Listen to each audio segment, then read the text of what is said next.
महाराष्ट्राला निसर्गरम्य समुद्रकिनारा, प्राचीन लेण्या, गडकिल्ले, घनदाट वनसंपदा असा समृद्ध वारसा लाभला आहे. पर्यटन क्षेत्रात खासगी गुंतवणुकीसाठी उत्साहवर्धक आणि अनुकूल वातावरण निर्माण करण्याकरिता पर्यटन धोरण 2024 जाहीर करण्यात येणार असल्याची घोषणा अर्थमंत्री अजित पवार यांनी आज अर्थसंकल्पात केली. कर्जाचा बोजा राज्यावर असतानाच बहिणींच्या योजनांच्या घोषणा केल्या आहेत. त्यामुळे आता लाडक्या बहिणींना ओवाळणी द्या, नाहीतर त्या तुम्हाला ओवाळून टाकतील असा इशारा काँग्रेसचे आमदार विजय वडेट्टीवार यांनी दिला आहे.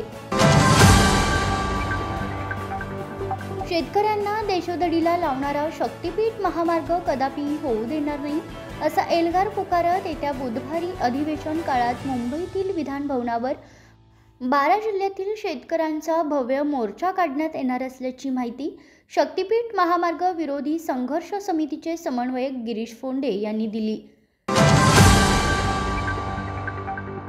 केंद्रीय प्रदूषण नियंत्रण मंडळाचा अजब दावा. मनसेचे अध्यक्ष राज ठाकरे यांनी काल पक्षाच्या वर्धापन कार्यक्रमात प्रयागराजमधील महाकुंभ मेळाव्याविषयी बोलताना गंगा नदीचे पाणी कोण पिणार असं म्हणत नदीच्या प्रदूषणावर चांगलीच खिल्ली उडवली होती.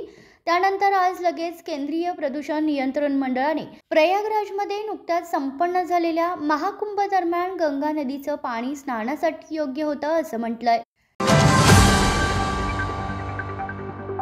महाराष्ट्र राज्य मार्ग परिवहन महामंडळ आर्थिक संकटात आहे. एकीकडे गुजरात, उत्तर प्रदेश आणि कर्नाटकाने त्यांच्या सार्वजनिक वाहतूक व्यवस्थेसाठी अत्याधुनिक बस स्थानके आणि गाड्यांची तजवीज करीत असताना महाराष्ट्राच्या अर्थसंकल्पात एसटी महामंडळ आणि कर्मचाऱ्यांची देणी चुकती करण्यासाठी कोणतीही तजवीज केलेली नाही.